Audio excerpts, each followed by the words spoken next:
শ্রীমদ্ ভগবদ গীতার আমরা আজকে শেষ অধ্যায় অষ্টাদশ অধ্যায় মোক্ষযোগ যা ধারাবাহিকভাবে আলোচনা হচ্ছিল সেটি আমরা আজকে আলোচনা করব।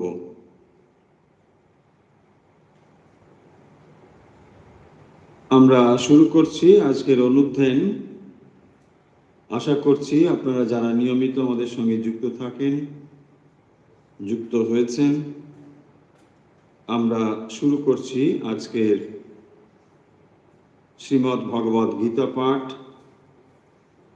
প্রথমেই অষ্টাদশ অধ্যায়ের 1 থেকে 6 পর্যন্ত শ্লোক পাঠ করে আমরা শুরু করব আজকের আলোচনা। ওম বসুদেব সুতম দেবম কামসচাণূরমর্দনম দেবকী পরমানন্দম কৃষ্ণং বন্দে জগদ্গুরুম। अथ अष्टादश अध्याय मोक्षयोगः। अर्जुन उवाच सन्न्यासस्य महाबाहो तत्त्वमेच्छामि वेदितुम् त्यागस्य च ऋषिकेश पृथक् एषि निषूदन। श्रीभगवानुवाच काम्यानां कर्मणां न्यासं सन्न्यासं कवयो विदुः सर्वकर्मफलत्यागं प्राहुस्त्यागं विचक्षणा। त्यज्यं दोषवदेत्येके कर्म प्राहुर्मनीषिणः यज्ञदान तप कर्म न त्यज्यम् इति चापरे। निश्चयं शृणु मे तत्र त्यागे भरतसत्तम। त्यागा हि पुरुषो व्याघ्र त्रिविधा सम्प्रकीर्तितः यज्ञदान तप कर्म न त्याज्यं कार्यमेव तत्। यज्ञदानं तपश्चैव पावनानि मनीषिणाम् एतान्यपि तु कर्माणि सङ्गं त्यक्त्वा फलानि च कर्तव्यानीति मे पार्थ निश्चितं मतमोत्तमम्। শ্রীমদ্ ভগবদ গীতার অষ্টাদশ অধ্যায়ে একেবারে শুরুতেই অর্জুন প্রশ্ন করেছেন যে সন্ন্যাস এবং ত্যাগের মধ্যে কোনো পার্থক্য আছে কিনা। অর্জুনের এই প্রশ্নের উত্তর ভগবান এই অধ্যায়ে প্রদান করছেন। তাই সন্ন্যাস কাকে বলে এবং ত্যাগই বা কি, সেই সমস্ত বিষয় এই অধ্যায়ে ভগবান উল্লেখ করছেন। আমরা এগুলো পাঠ করেছি ইতিমধ্যে। এরপরে যেখানে ত্যাগের প্রসঙ্গে বলা হচ্ছে যে এই ত্যাগ আসলে অনেক রকমের, কত রকমের ত্যাগ রয়েছে সেই জিনিসগুলো এখানে কিন্তু উল্লেখ করা হচ্ছে। আসলে কর্ম ত্যাগ না করে কর্ম ফল ত্যাগই হলো মূল উদ্দেশ্য। কারণ কর্মফল ত্যাগ না করে কেবলমাত্র যদি আমরা কর্মকেই ত্যাগ করি তাহলে তা যথার্থ ত্যাগ হতে পারে না। আমরা কর্মযোগ প্রসঙ্গে শ্রীমদ্ ভগবদ গীতাতে সেই সমস্ত বিষয় আলোচনা দেখেছি। তাহলে জোর করে যদি আমরা কর্তব্য থেকে দূরে চলে আসি, অর্থাৎ কর্তব্যকে যদি আমরা ত্যাগ করে ফেলি, তাহলে তা যথার্থ ত্যাগ হতে পারে না। সেই কারণের জন্যই আসলে কর্মফল ত্যাগ করাই হলো যথার্থ ত্যাগ। কর্ম ত্যাগ না করে বরং কর্মফল ত্যাগ, এটাই হলো যথার্থ রূপে ত্যাগ। সেই বিষয়ে কিন্তু আলোচনা হচ্ছিল, এই প্রসঙ্গই চলছিল। আমরা আজকে এই বিষয়টি থেকে আলোচনা শুরু করছি, যেখানে 7 নম্বর শ্লোক থেকে আজ আমরা পাঠ শুরু করছি। নিয়তস্য তু সন্ন্যাস কর্মণ নোপপদ্যতে মোহাত্তস্য পরিত্যাগ তামস পরিকীর্তিতঃ। বলা হচ্ছে ত্যাগের বিষয়, কোন ত্যাগ তামসিক, কোন ত্যাগ রাজসিক এবং কোনটি বা সাত্ত্বিক ত্যাগ, সেই প্রসঙ্গ কিন্তু এই শ্লোকের থেকে বলা শুরু হচ্ছে। আমরা আগে শব্দের অর্থ দেখব, তারপর এর ভেতরে কি বলতে চাওয়া হয়েছে সেটিও দেখব। নিয়তস্য তু সন্ন্যাস কর্মণ নোপপদ্যতে। বলা হচ্ছে নিয়তস্য তু কর্মণঃ সন্ন্যাসঃ ন উপপদ্যতে। নিয়তস্য অর্থাৎ নিত্যকর্ম, যে নিত্যকর্ম, সেই নিত্যকর্ম কিরকম? সন্ন্যাস মানে ত্যাগ, ন উপপদ্যতে, ঠিক যুক্তিযুক্ত হয় না। অর্থাৎ সেই ত্যাগকে আমরা যুক্তিযুক্ত ত্যাগ বলে বলতে পারবো না যদি সেটি মোহাৎ তস্য পরিত্যাগঃ, মোহবশত যদি কেউ নিত্যকর্মকে ত্যাগ করে তাহলে তা তামস বলে পরিবর্তিত হবে। সাত্ত্বিক, রাজসিক এবং তামসিক, এই 3 ভাবেই ত্যাগকে বিভক্ত করা হয়েছে। তার মধ্যে শুরু হলো নিয়তস্য তু সন্ন্যাস কর্মণো নোপপদ্যতে না উপপদ্যতে। তাহলে একে যুক্তিযুক্ত বলা যাবে না। মোহাত্তস্য পরিত্যাগ, তস্য মানে নিয়তস্য,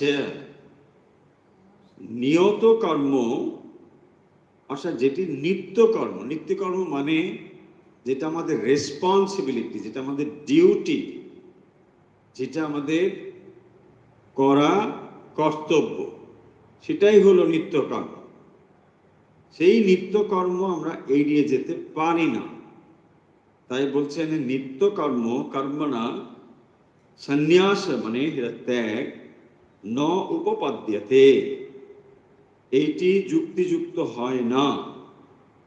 মোহাৎ তস্য পরিত্যাগ তামস পরিকীর্তিতঃ। তাহলে স্বধর্ম অনুসারে যেটি নিত্যকর্ম, সেইটি ত্যাগ করা উচিত নয়। কারণ নিত্যকর্ম চিত্তশুদ্ধিক্রমে মোক্ষের হেতু, অর্থাৎ এই নিত্যকর্মের দ্বারা ক্রমে চিত্তশুদ্ধি হয় এবং তারপরে সেটা মোক্ষের কারণ হয়। মোহবশত এই নিত্যকর্ম ত্যাগ করা, এই ত্যাগকে তামসিক ত্যাগ বলা হচ্ছে। অর্থাৎ কেউ যদি নিত্যকর্মকে অজ্ঞানবশত ত্যাগ করে ফেলেন, কর্তব্যে অবহেলা করেন, তাহলে সেটি কিন্তু তামসিক ত্যাগ হবে। সে কথাই স্পষ্ট করে এখানে বলা হচ্ছে যে সত্যি সত্যি তাহলে ত্যাগের যে বিষয়, অর্থাৎ ত্যাগ এর কথা যে বলা হয়েছে, ত্যাগ এবং সন্ন্যাস, সেই ত্যাগ কিন্তু এমন নয় যে নিত্যকর্মকে ত্যাগ করলেই তা ত্যাগ বলে পর্যবসিত হবে, তা কিন্তু হবে না। তাই এখানে ভগবান স্পষ্ট করে বলছেন যে কোনোভাবেই যদি কর্তব্য কর্ম আমরা ত্যাগ করে ফেলি, যেটা নিত্যকর্ম, ধরুন যিনি সমাজের যে অবস্থায় রয়েছেন তার ওপরে তার নিত্যকর্ম নির্ভর করে, সেই নিত্যকর্ম তাকে কিন্তু করতেই হবে। যেগুলি তার জন্য নির্ধারিত কর্ম, কর্তব্য কর্ম, সেটা পরিত্যাগ করা উচিত হবে না। যদি কেউ অজ্ঞানতা বা মোহবশত সেই কর্তব্য কর্মগুলোকে ছেড়ে দেয়, তবে এই ধরনের যে ত্যাগ, এটি আসলে তামসিক ত্যাগ, যথার্থ রূপে এটা ত্যাগ নয়। তাই ত্যাগের যে মহিমা বা ত্যাগের যে ফল, সেই ফল কিন্তু তিনি প্রাপ্ত হবেন না। যদিও বাইরে থেকে মনে হবে তিনি অনেক কিছু ত্যাগ করে দিয়েছেন, আসলে তিনি তার যে দায়িত্ব ছিল, কর্তব্য ছিল, সেগুলোকে তিনি ত্যাগ করে ফেলেছেন। তাই কর্তব্য যেটি, সেটাকে অবশ্যই করতে হবে। তাহলে ভগবান তামসিক ত্যাগ কাকে বলে? মোহবশত যে ত্যাগ, এই শব্দটা মনে রাখলেই হবে, মোহাত্মস্য পরিত্যাগ। তাহলে তামসিক ত্যাগের ডেফিনেশন হলো মোহবশত ত্যাগ। মোহ মানে অজ্ঞান, না জেনেই এই কর্তব্য ব্যাপারটাকে এড়িয়ে দেওয়া। এর দ্বারা কি হবে? অলসতাই আমাদের প্রশ্রয় পাবে, আমরা ক্রমশ অলস হয়ে যাব। তাই নিয়ত কর্ম যেগুলি, সেটা কিন্তু ত্যাগ করা উচিত নয়। এই কথা এখানে ভগবদ গীতা মানে স্পষ্টভাবে বলছেন, এখানে কোনো অস্পষ্টতার বিষয় নেই। আবার আমরা দেখছি কি আছে, নিয়তস্য তু সন্ন্যাস কর্মণা নোপপাদ্যতে। সন্ন্যাস মানে হলো ত্যাগ, নিয়তস্য তু কর্মণা মানে নিয়ত কর্ম, নিত্য কর্ম, ন উপপাদ্যতে সন্ন্যাস। তাহলে নিয়ত কর্ম বা নিত্য কর্ম সন্ন্যাস, তু তু মানে কিন্তু, কিন্তু নিয়তস্য কর্মণা সন্ন্যাস, নিত্য কর্মের ত্যাগ, ন উপপাদ্যতে, নোপপাদ্যতে, যথাযথ ত্যাগ নয়। মোহাত্মস্য পরিত্যাগ, তাহলে যিনি অজ্ঞানবশত মোহবশত তামসিক কর্মকে মানে ত্যাগ করে ফেলে, নিত্যকর্মকে ত্যাগ করে ফেলেন, এই ধরনের ত্যাগকে বলা হবে তামসিক ত্যাগ। অর্থাৎ এটি কিভাবে নির্ধারিত হবে? স্বধর্ম অনুযায়ী তার যে নিত্যকর্ম, অর্থাৎ যথাযথভাবে তার যে কাজের অধিকার রয়েছে, সেইটি যদি তিনি না করেন, ধরুন মাস্টারমশাই তার কাজ হচ্ছে স্কুলে গিয়ে ছাত্র পড়ান, তিনি যদি সেটি না করেন, তাহলে মনে হবে তিনি স্কুলে না গিয়ে জব ধ্যান করছেন, বিরাট সাধক পুরুষ বলে হবে না, মোটেই তা হবে না। তিনি যে কর্তব্য কর্মকে ছেড়ে দিচ্ছেন, এই ত্যাগ হলো তামসিক ত্যাগ, মহাত। কারণ সেই কর্ম করলে পরে তার দ্বারা তার চিত্তশুদ্ধি হয়। দেখুন, সকলেই আমরা কর্ম ত্যাগ করে যথার্থ সাধন ভজনে ডুবে যেতে অধিকারী সকলে নয়। আমরা ভাবতে পারি যে আমরা বোধহয় ঘন্টার পর ঘন্টা ধ্যানমগ্ন থাকতে পারবো, জপ ধ্যান করতে পারবো, কিন্তু একটু চেষ্টা করলেই আমরা বুঝতে পারি এটা মোটেই সহজ কাজ নয়। তাই কর্মের ভেতরে বিশেষ করে যেগুলো স্বধর্ম, মানে যে রেসপন্সিবিলিটি আপনার ভেতরে রয়েছে, যে রেসপন্সিবিলিটিগুলো আপনি অলরেডি নিয়েছেন, সেগুলোকে আপনি এড়িয়ে যেতে পারেন না, আপনাকে সেগুলো করতেই হবে। তাই ভগবদ গীতা আপনাকে সর্বদাই কর্মের কথা বলেছেন, কিন্তু কর্মের ফিলোসফিটা জেনে কর্ম করার কথা বলেছেন। কর্মের ফিলোসফি কি সেটি কর্মযোগে আলোচিত হয়েছে, সেটি এখনো বলা হবে, এই অধ্যায়েও সেটা বলা হবে যে কিভাবে আমরা কর্ম সম্পাদন করব। যদি জোর করে কর্ম ছেড়ে দিই মোহবশত, তাহলে সেটা কিন্তু যথার্থ ত্যাগ হবে না, এবং সেইটি হবে আসলে তামসিক ত্যাগ। তাহলে 7 নম্বর শ্লোকের বক্তব্য বিষয় আশা করি আমাদের স্পষ্ট হয়েছে। আর একবার আমরা বলছি, দেখুন, মিলিয়ে নিন। নিয়তস্য তু সন্ন্যাস কর্মণা নোপপাদ্যতে। এখানে খুব কঠিন শব্দ কিছু নেই। নিয়তস্য তু সন্ন্যাসঃ, তাহলে নিয়তস্য মানে নিয়ত কর্ম, নিয়ত নিত্য কর্ম, তাহলে নিত্য কর্ম সন্ন্যাস মানে নিত্য কর্মকে ত্যাগ করে দেওয়া, ন উপপাদ্যতে যুক্তিযুক্ত নয়। যে কর্ম নিত্য কর্ম, স্বধর্ম কর্ম, যেটা আপনার রেসপন্সিবিলিটি, এটি আপনাকে করতে হবে, তাকে আপনি এড়িয়ে যেতে পারেন না।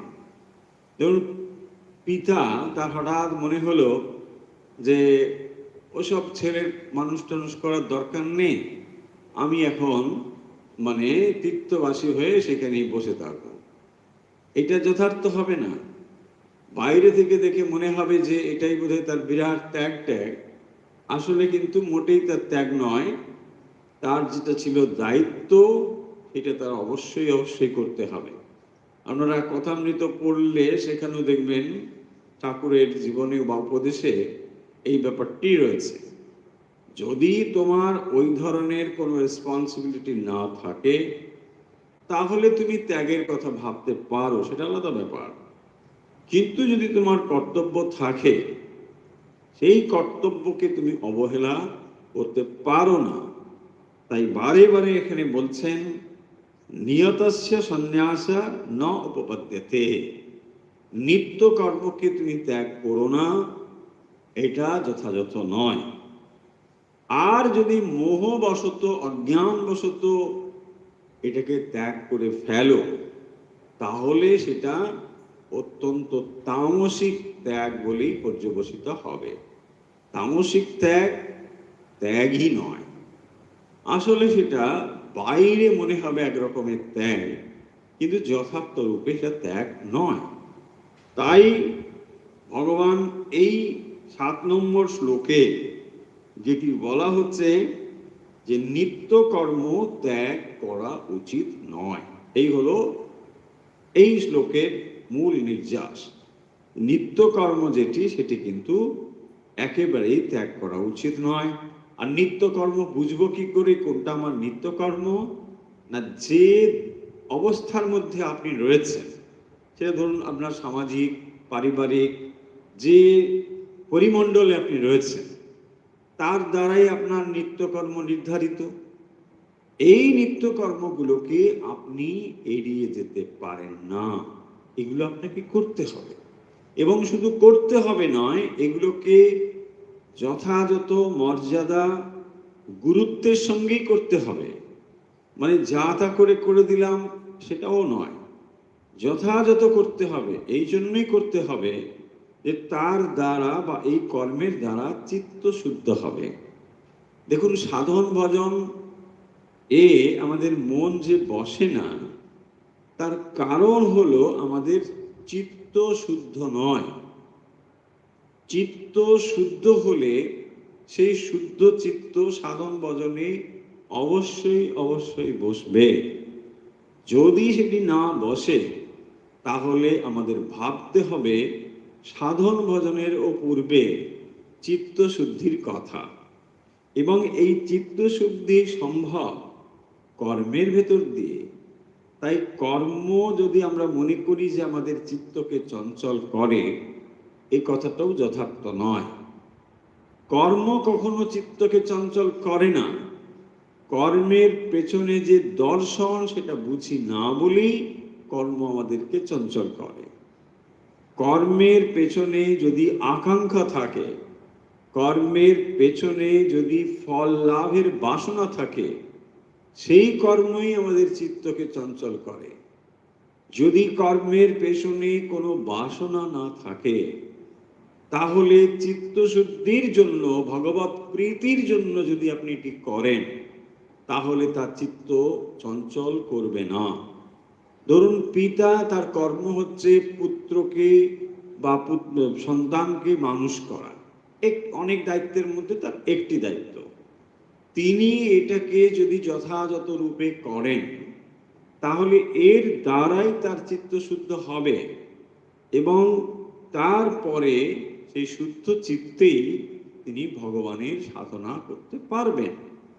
এইটিকে যদি তিনি এড়িয়ে গিয়ে ঈশ্বর সাধনায় মনোনিবেশ করবার চেষ্টা করেন, ভগবদ গীতা অন্তত আপনাকে সে পারমিশন দিচ্ছেন না। আর যদি দেন, তাহলে তাকে বলছেন তামসিক ত্যাগ। তাহলে তামসিক, রাজসিক, সাত্ত্বিক ধীরে ধীরে এই ব্যাপারগুলো এখানে বলবেন। আশা করি আমরা এই আলোচনা থেকে তামসিক ত্যাগ বলতে কি বোঝায় সেটা বুঝতে পেরেছি। তামসিক ত্যাগের তাহলে মূল বিষয় হলো ত্যাগ, কিন্তু মহাত্যাগ। যেটা মোহবশত আমরা ত্যাগ করে ফেলছি, যেটা অজ্ঞানবশত ত্যাগ করে ফেলছি, সেটা যথাযথ ত্যাগ হচ্ছে না। এই হলো মানে তামসিক ত্যাগের বিষয়। চলুন পরেরটাও জেনে নিই কি আছে এখানে। দুঃখমিত্যেব যৎ কর্ম কায় ক্লেশ ভয়াৎ ত্যজেৎ সকৃত্বা রাজসম ত্যাগম নৈব ত্যাগ ফলম লভেৎ। 8 নম্বর শ্লোক। यत् कर्म दुःखम एव इति काय क्लेश भयात् त्यजेत्। তাহলে এই যে ত্যাগ, এটি হচ্ছে কষ্টের ভয়ে ত্যাগ, মানে কষ্টকে এড়িয়ে যাওয়ার জন্য ত্যাগ। দুঃখম ইত্যেব যৎ কর্ম কায় ক্লেশ ভয়াৎ त्यजेत्। তাহলে যে কর্ম দুঃখম এব, দুঃখকর, ইতি এইরূপ ভেবে, তাহলে এইটা করতে গেলে এটা দুঃখকর কর্ম, এটা দ্বারা দুঃখ লাভ হবে, এই রকম চিন্তা করে কায় ক্লেশ ভয়াৎ, যে ত্যাগ, ত্যজেৎ ত্যাগ, যদি ত্যাগ করেন, স রাজসম ত্যাগম, এই হলো রাজসিক ত্যাগ। তাহলে দুঃখ মিত্যেব যৎ কর্ম কায় ক্লেশ ভয়াৎ त्यजेत् সকৃত্বা রাজসম ত্যাগম নৈব ত্যাগ ফলম লভেৎ। তাহলে ত্যাগের যে ফল, তা কিন্তু এই রাজসিক ত্যাগেও লাভ করা সম্ভব নয়। কেন না, দুঃখ মিত্যেব যৎ কর্ম কায় ক্লেশ ভয়াৎ त्यजेत्। কায় ক্লেশ ভয়াৎ, এটা হচ্ছে মেন পয়েন্ট। তাহলে রাজসিক ত্যাগের ভেতরে যেটি রয়েছে, যে না, এর দ্বারা আমার শরীরে খুব কষ্ট হবে, এটা অত্যন্ত দুঃখদায়ক, কেবল এইটি ভেবে কষ্টের ভয়ে যদি কেউ কর্তব্য কর্মকে ত্যাগ করে তাকে রাজসিক ত্যাগ বলে। যেটি মানে কায় ক্লেশ হবে, শারীরিক কষ্ট হবে, এই কাজ করতে গেলে পরে খুবই কষ্টদায়ক, দুঃখদায়ক ইত্যাদি, তার থেকে আমরা ওইটা না করে চুপচাপ থাকবো। তাহলে যেটি আপনার রেসপন্সিবিলিটি হতে পারে সেটা খুব কষ্টদায়ক কাজ, কিন্তু সেই কষ্টদায়ক কাজটি যখন আমি না করে সেটাকে ত্যাগ করছি, এই ধরনের ত্যাগকে বলা হবে রাজসম ত্যাগম। তাহলে এই ত্যাগ হবে রাজসিক ত্যাগ। নৈব ত্যাগ ফলম লভেত, এবং তার দ্বারা ত্যাগ ফলম অর্থাৎ ত্যাগের যে ফল ন এব লভেত, এর দ্বারা ত্যাগের যে ফল মানে ত্যাগের দ্বারা চিত্ত শুদ্ধি হয়, ত্যাগের দ্বারা ভগবত প্রাপ্তি হয়, বিষয় ত্যাগের দ্বারা আমাদের মন স্থির হয়, কিন্তু সেইগুলো হবে না। কেন হবে না? না, যেহেতু এটি রাজসিক ত্যাগ, দুঃখকে পরিহার করবার জন্যে যদি কেউ কর্তব্য কর্ম না করেন তাহলে এটা কর্তব্য কর্ম, এবং এর থেকে এই ত্যাগকে বলা হবে রাজসিক ত্যাগ।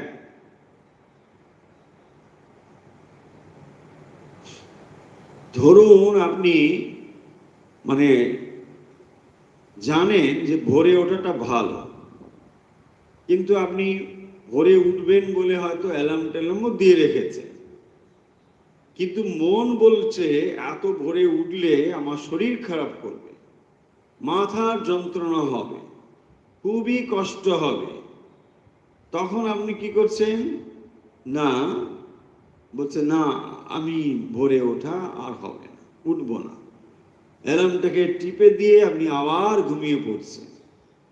এই যে ত্যাগ বলছে এটা রাজসিক ব্যাপার।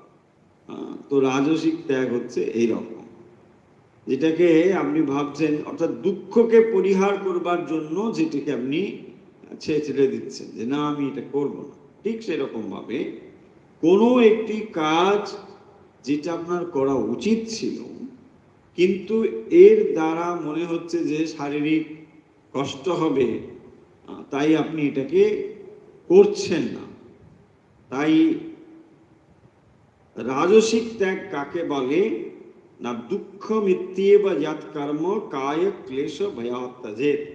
কায় মানে শরীর, ক্লেশ মানে দুঃখ, ভয়াৎ ভয় থেকে, মানে শরীরের, এবং ক্লেশ যন্ত্রণা দুঃখ, তাহলে শারীরিক দুঃখ এর ভয়ে যিনি কর্তব্য কর্মকে ত্যাগ করেন, দুঃখ মিত্যেব যৎ কর্ম, এইরকম যে কর্ম যেটা দুঃখ দেবে বলে আপনি সেটাকে ত্যাগ করছেন, সকৃত্বা রাজসম ত্যাগম নৈব ত্যাগ ফলম লভেত। তাহলে এর দ্বারা যে ত্যাগ তাকে বলা হবে রাজসিক ত্যাগ।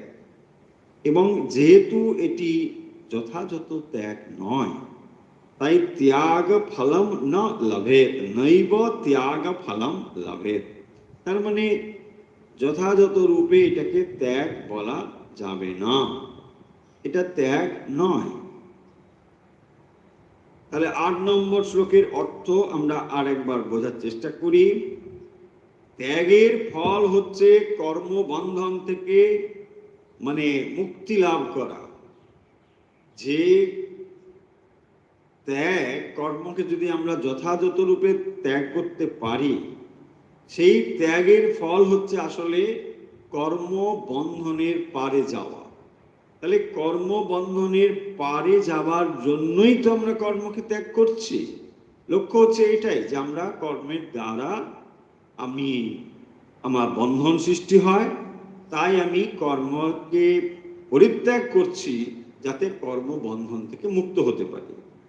কিন্তু এখানে বিষয় হলো, যদি আমাদের কর্তব্য কর্মকে আমি কায় ক্লেশ ভয় দ্বারা ত্যাগ করে দিই, তাহলে এটা যথার্থ ত্যাগ হবে না, এবং এর যে ফল, অর্থাৎ ত্যাগ করলে পরে যে আমি ফল লাভ করতে পারি, যে বন্ধন থেকে মুক্ত হতে পারি, সেটা কিন্তু হবে না।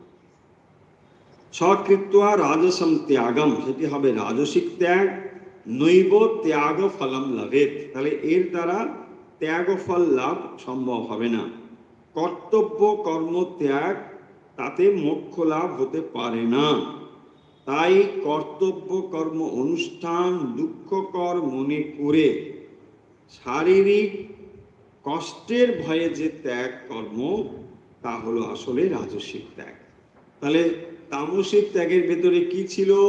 সেটি ছিল মোহাত। তামসিক ত্যাগ হলো মোহের দ্বারা যে ত্যাগ, মোহবশত মানে অজ্ঞানবশত যে ত্যাগ, সেটি হবে তামসিক ত্যাগ। আর রাজসিক ত্যাগ হলো কষ্টের ভয়ে ত্যাগ, যেখানে শারীরিক কষ্ট, সেই কষ্টের ভয়ে যে ত্যাগ, আমরা মানে কর্তব্য কর্ম থেকে যেন খানিকটা পলায়ন, আমরা সেটা থেকে পালিয়ে এসেছি, এটাকে আমরা ত্যাগ করে দিয়েছি। এই জোর করে বিষয়টিকে আমরা সরিয়ে ফেলছি, কর্তব্য থেকে যেন দূরে চলে আসছি, এইটা কি বলা হবে? রাজসিক ত্যাগ। তাহলে তফাৎ কি? তামসিক ত্যাগের ক্ষেত্রে এবং রাজসিক ত্যাগের ক্ষেত্রে তফাৎ কি না?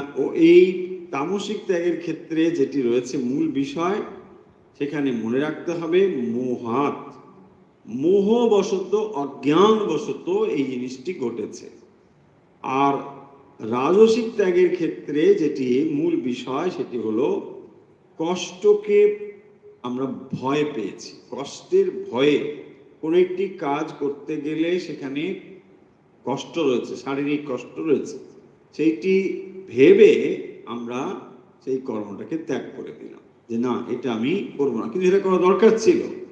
সেটা নিত্যকর্মের মধ্যেই পড়ে, সেটা রেসপন্সিবিলিটির মধ্যেই পড়ে, কিন্তু সেই কর্মটি যখন আমরা ভয়ে, মানে শারীরিক কষ্টের ভয়ে জোর করে একরকম ত্যাগ করে ফেলছি, তখন সেটিকে আমরা বলছি রাজসিক ত্যাগ।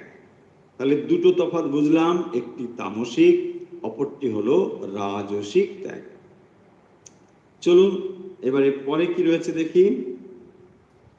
কার্যমেত্যেব যৎ কর্ম নিয়তম ক্রিয়তে অর্জুন সঙ্গম ত্যক্ত্বা ফলং চৈব সত্যাগ সাত্বিকো মতঃ। 9 নম্বর শ্লোকে কি কথা বলা হচ্ছে দেখুন।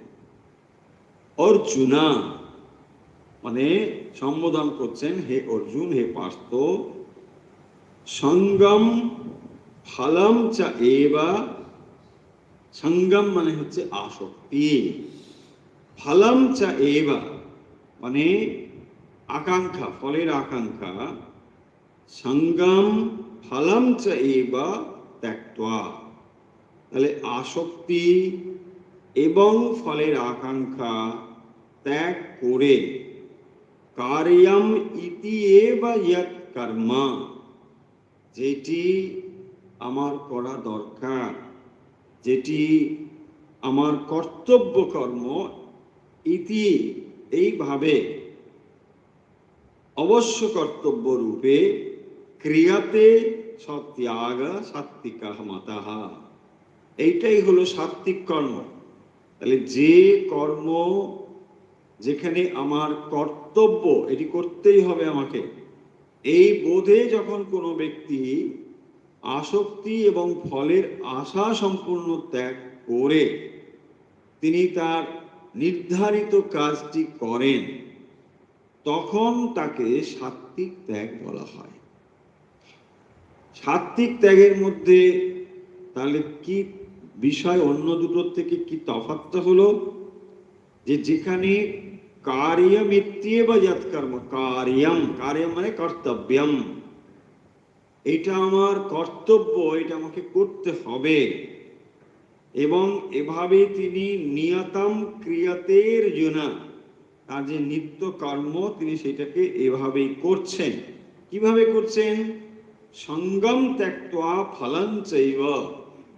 তাহলে ত্যাগ মানে যেখানে সঙ্গম ত্যক্ত্বা মানে আসক্তি ত্যাগ করে, ফলম অর্থাৎ ফলাকাঙ্ক্ষা, তাহলে ফলের আকাঙ্ক্ষা ত্যাগ করে, আসক্তি ত্যাগ করে যে কর্ম করা, এবং যেটি তার নিয়ত কর্ম, নিত্য কর্ম, রেসপন্সিবিলিটি, তাহলে রেসপন্সিবিলিটি থেকে যদি আমি মোহবশত কাজগুলোকে না করি, এটা হবে তামসিক ত্যাগ।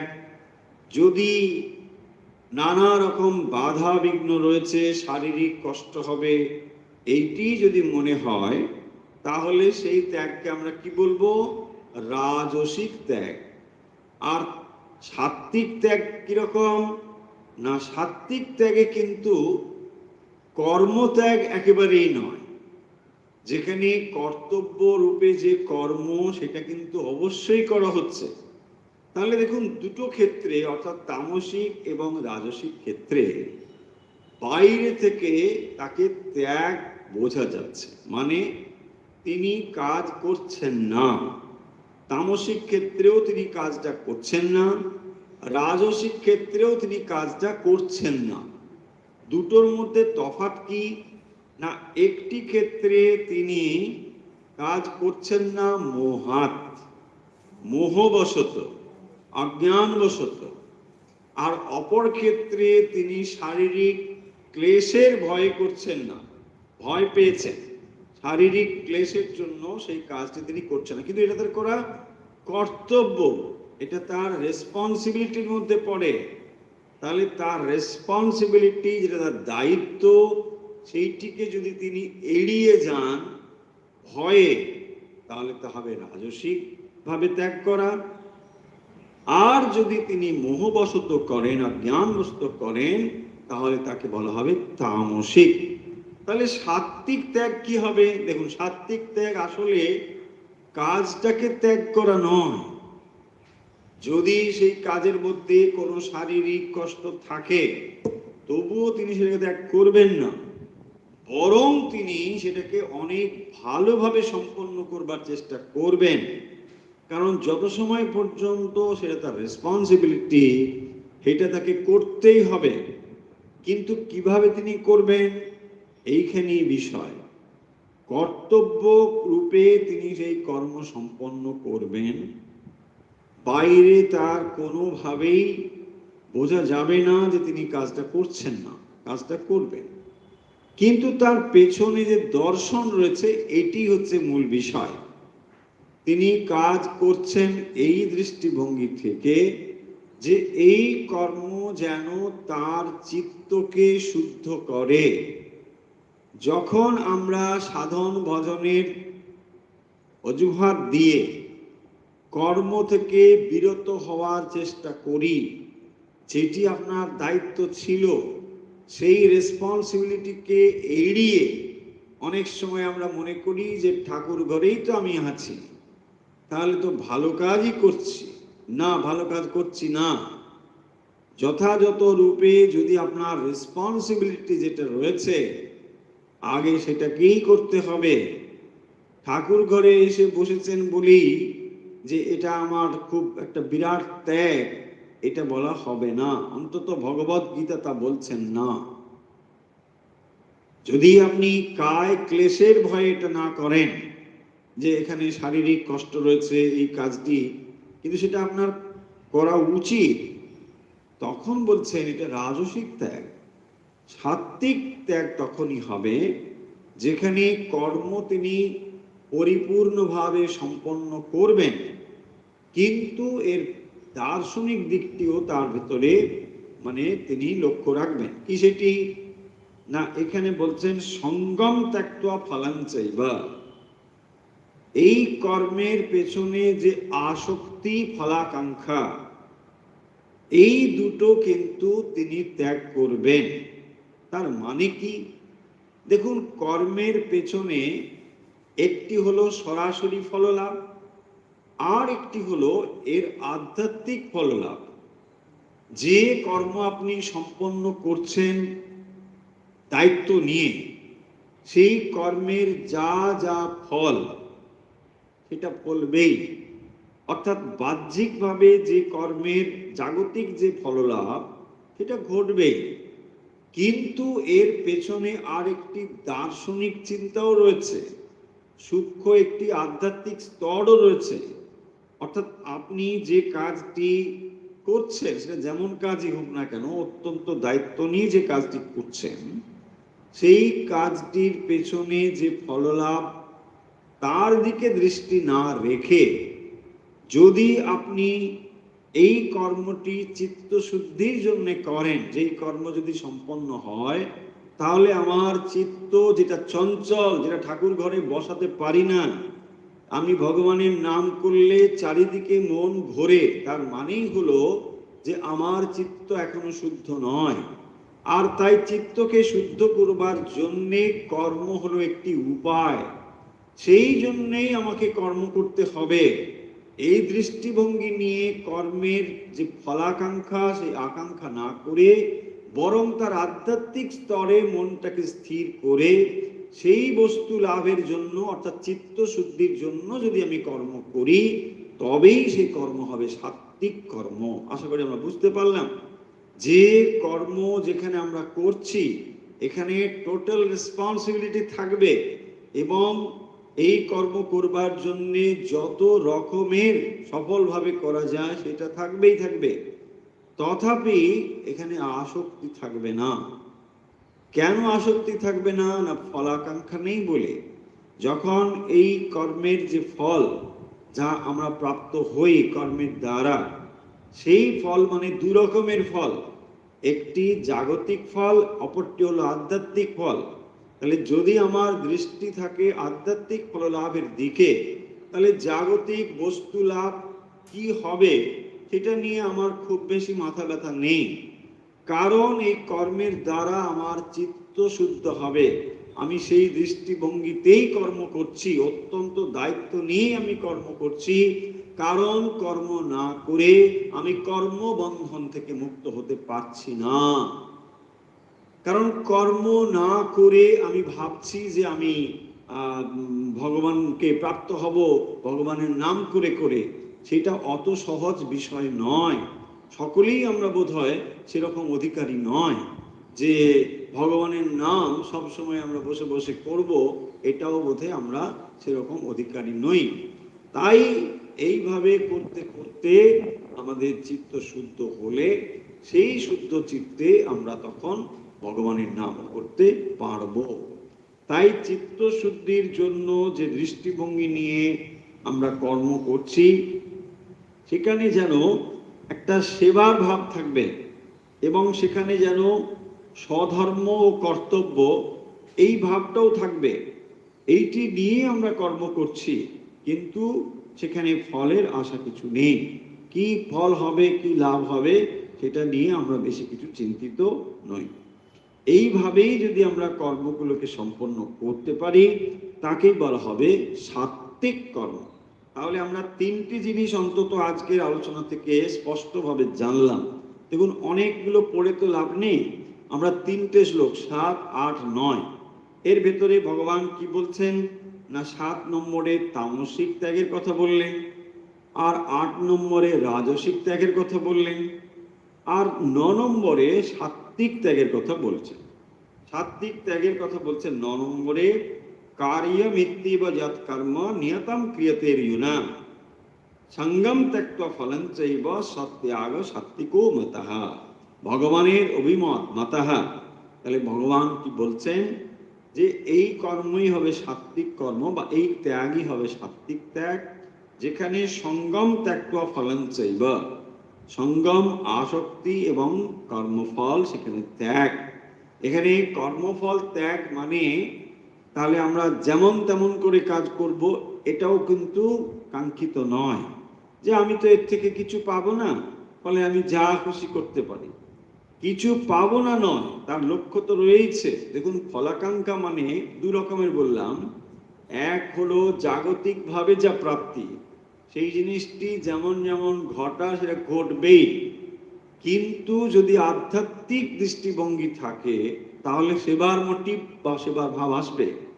যেমন দেখুন, এই জন্যই আমরা নিশ্চয়ই জানেন যে বিভিন্ন ক্ষেত্রে এই সেবার ভাবটি কিভাবে কাজ করে।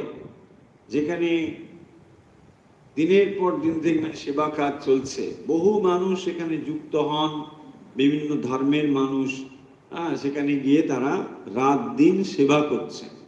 চেষ্টা করলে তারা হয়তো ভগবানের নাম গান করতে পারতেন, কিন্তু সেটা না করে, ওই নাম যে করেন না তা নয়, তারা নির্দিষ্ট সময় সেটাও করেন, কিন্তু সেবাতে আত্মনিয়োগ করেন। কেন না, এই সেবার দ্বারা চিত্তশুদ্ধ হবে বলে। সেবার দ্বারাই যথার্থ রূপে চিত্তশুদ্ধ হয়, সেবার দ্বারা আমাদের অহংকার ভাঙে।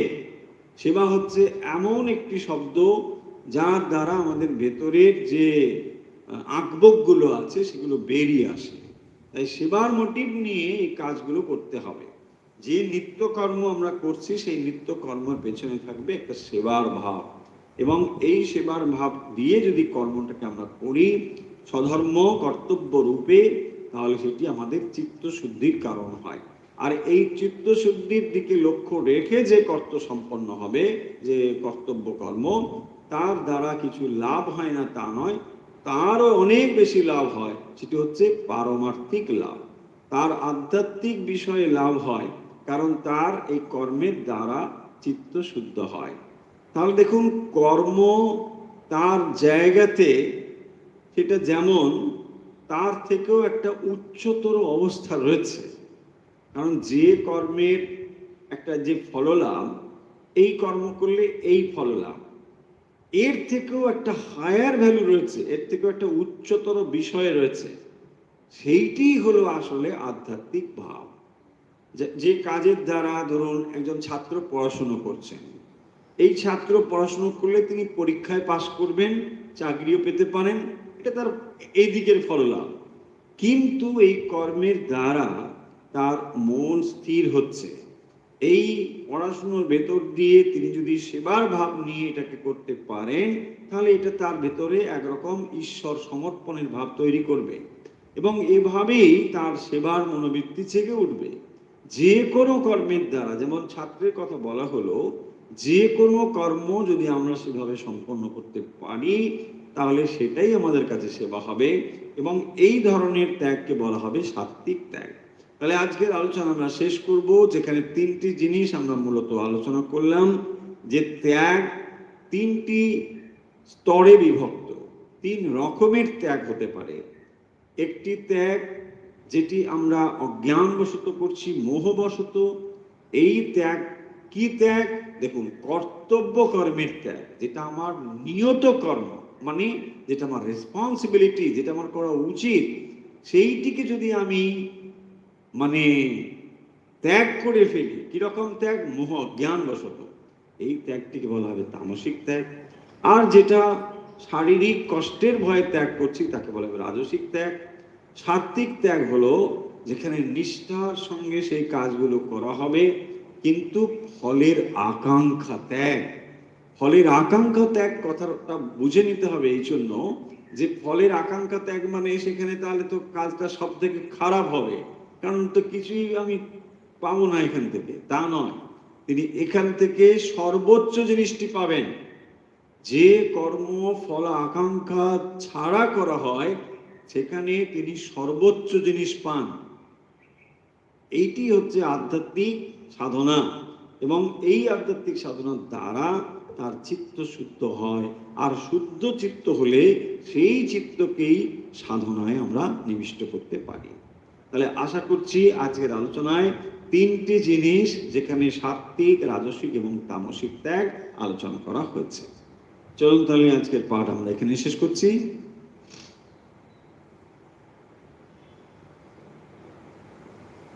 এখন সময় রামকৃষ্ণ সাধনা।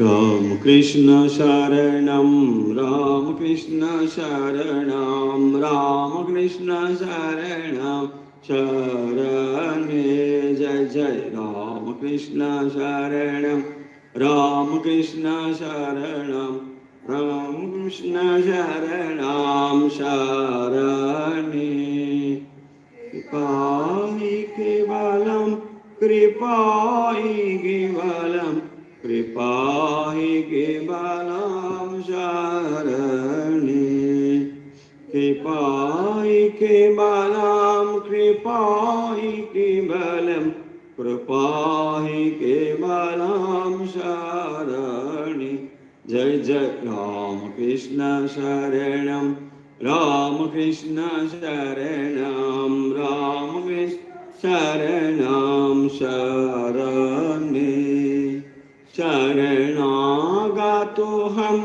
शरणागतोऽहं शरणागतोऽहं शरणे शरणागतोऽहं शरणागतोऽहं शरणागतोऽहं शरणे जय राम कृष्ण शरणं राम कृष्ण शरणं राम कृष्ण शरणं शरणे नमो श्री गुरवे नमो श्री गुरवे नमो श्री गुरवे नमो नमो नमो श्री गुरवे नमो श्री गुरवे नमो श्री गुरवे नमो नमो जय जय राम कृष्ण शरणं राम कृष्ण शरणं राम कृष्ण शरणं शरणे राम कृष्ण जय जय राम कृष्ण राम कृष्ण जय जय राम कृष्ण राम कृष्ण जय जय राम कृष्ण राम कृष्ण जय जय राम कृष्ण शरणं राम कृष्ण शरणं राम कृष्ण शरणं शरणे जय जय राम कृष्ण शरणं राम कृष्ण शरणं राम कृष्ण शरणं शरणे जय श्री गुरु महाराज जी की जय जय महामाई की जय जय स्वामी जी महाराज जी की जय जय गंगा माई की जय আজকের মতো অনুধ্যান ও অভ্যাস এখানেই শেষ হলো এখন সময় আজকের প্রশ্ন হলো সাত্বিক ত্যাগ কাকে বলে আজকের প্রশ্ন হলো সাত্বিক ত্যাগ কাকে বলে উত্তর পাঠিয়ে দিন হোয়াটসঅ্যাপে আমাদের হোয়াটসঅ্যাপ নাম্বার 9903985960 আমাদের সঙ্গে যদি এই সরাসরি অনুধ্যানে যুক্ত হতে চান তাহলে সহজ একটি উপায় রয়েছে তা হলো এই আপনি ইউটিউবে চলে যাবেন ইউটিউবে গিয়ে নিশ্চয়ই আপনাদের ফোনে সকলের প্রায় ইউটিউব রয়েছে সেখানে গিয়ে সার্চ জায়গাতে আপনি সার্চ করুন লিখুন RKM নিউ টাউন আবার বলছি RKM নিউ টাউন এই কথাটুকু লিখলেই আপনি যে চ্যানেলটি পাবেন তার সঙ্গে যুক্ত হয়ে থাকলেই নিয়মিত আমাদের নোটিফিকেশন পেতে থাকবেন যেখানে আমাদের এই ক্লাসগুলো আপনি সরাসরি পেতে পারবেন তাহলে আজকের মতো বিদায় নিচ্ছি যে যেখান থেকে আমাদের সঙ্গে যুক্ত রয়েছেন ঠাকুরমা স্বামীজির ভক্ত অনুরাগী আপনাদের সকলের শারীরিক মানসিক আধ্যাত্মিক বিকাশ প্রার্থনা করে যে প্রার্থনা নিত্য করি আজও সেই প্রার্থনা করছি सर्वेत्र सुखिनो सन्तु सर्वे सन्तु निरामया सर्वे भद्राणि पश्यन्तु मा कस्य दुःख भाग् भवेत् ओम शांति ओम शांति ओम शांति।